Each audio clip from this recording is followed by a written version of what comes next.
Alright, the next thing I want to talk about is Newton's laws of motion, and then we're just going to stick with the first three laws as they are the most commonly used for physics.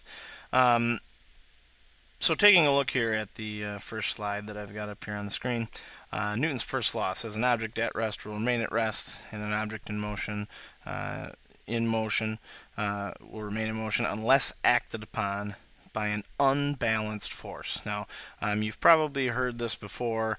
It might have said something more along the lines of by an outside force or something like that.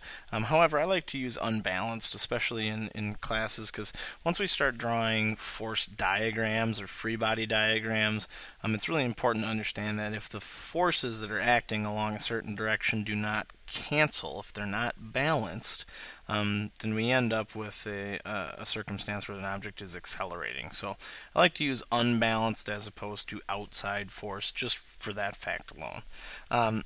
Newton's first law, though, has also been described as the law of inertia, okay, which is an object's desire to remain in whatever state it is in, which could be either at rest or a constant velocity.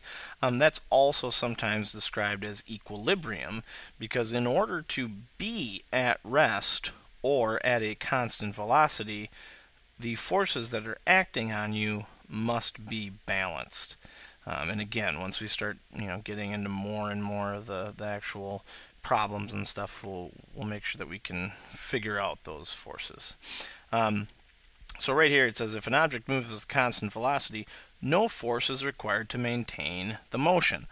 This is often hard for people to understand because if you roll a ball on the floor, eventually it will come to a rest. Okay, but that is because it is experiencing an unbalanced force. That unbalanced force in this case is friction. Friction is acting against the motion of the ball.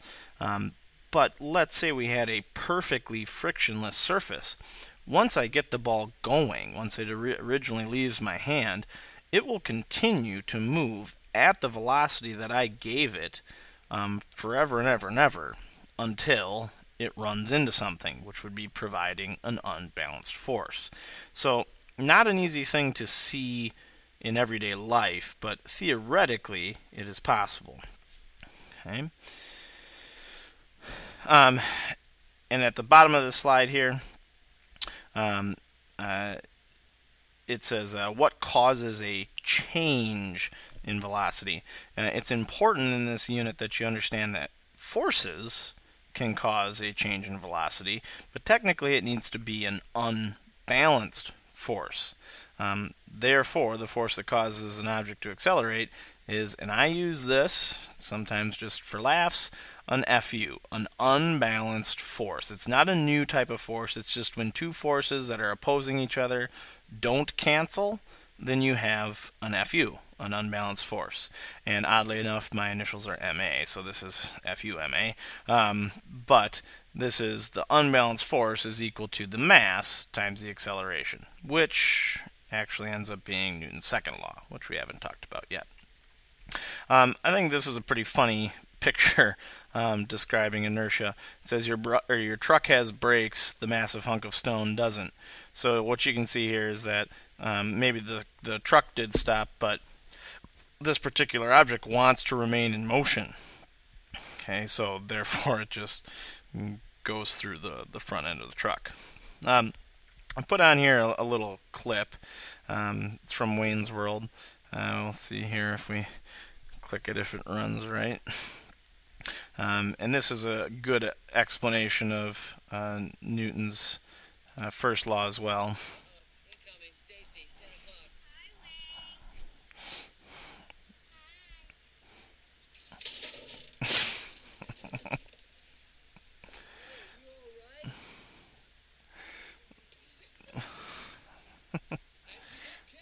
Yeah, alright.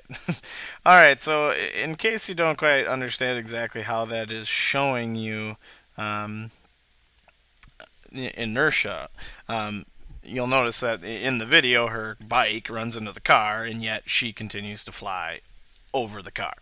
So she, wants to stay in motion. Okay, this happens too if you're in a car accident, you're not wearing your seatbelt.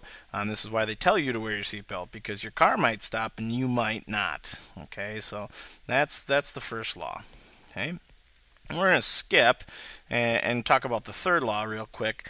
That says for every action, there's an equal and opposite reaction.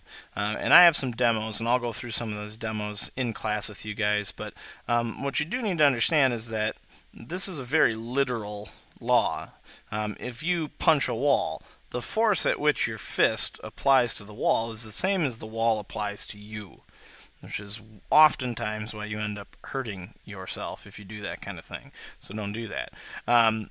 But oddly enough, people think that if one person's really big and they hit somebody who's really small, the bigger person applies a greater force.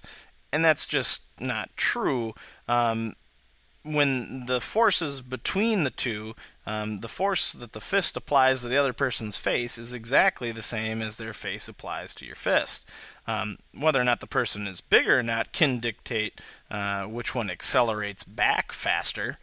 Usually a small person will take the brunt force of the brunt of the acceleration, and high levels of acceleration aren't good either. That's what causes your brain to ding around inside your skull, and that would be a bad thing. But the forces between two things that are in contact with each other are always equal and opposite.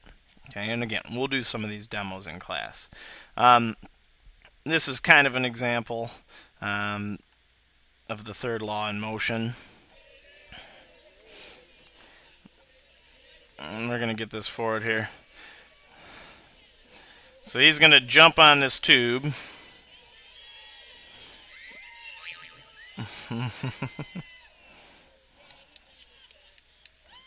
Alright, so this tube, it's really like, okay, so the one guy jumps and he falls a certain height and he hits the tube, right? So he is applying a certain amount of force to the tube. The tube applies a certain amount of force to him. Now, because of the air inside of it, it also will transfer that force to the girl that was sitting on the other side. And because she's not as massive as he was, she gets accelerated at a greater rate, but the force that she experiences is exactly the same as the force that he experienced when he lands on the tube. Okay. This WALL-E clip is also a good example, and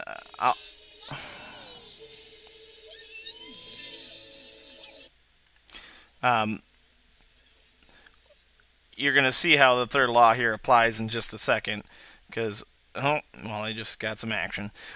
He's going to use this little fire extinguisher, and he's going to fire the fire extinguisher in one direction, and you'll notice that he goes in the opposite direction.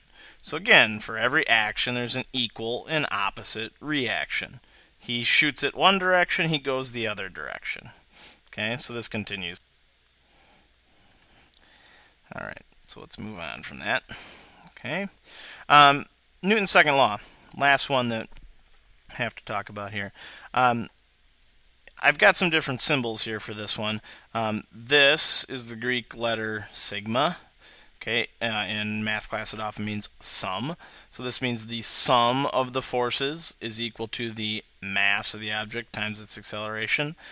You oftentimes will see it as the force net, or the net force is equal to mass times acceleration. And then I like to use Fu equals ma, mostly because I just get to say Fu a lot, but also because I think it's more literal. An unbalanced force seems to make more sense in my brain. Okay, so right here it says unbalanced forces occur when forces acting on an object don't cancel each other out. If you have that where the forces don't cancel, and that can be in both the x or the y along those two axes, then that would result in an acceleration of that object. Okay, so an object accelerates if Fu does not equal 0. So I've posted a couple little questions here on the bottom. When the net force equals 0, what is the acceleration of the object? And if you look at the equation, it's pretty simple. If Fu is 0, then the acceleration is 0. Okay, if Fu is 0, then acceleration is 0. Because if mass is 0, well, then we don't have anything there. But assuming there's a mass, if the unbalanced force is 0, no acceleration. And then on the last one, it says, how would you describe the velocity of the object? Now, this is a bit tricky because just because there's no acceleration does not mean that the object is at rest. It simply means that the velocity is constant. It's either a constant value of some sort, like maybe it's moving at 10, or maybe it's not moving at all. Okay, but we really just don't know. Okay, so that's a brief overview of Newton's laws. Again, we'll have some more demos in class, but hopefully that gets you going. All right, cool.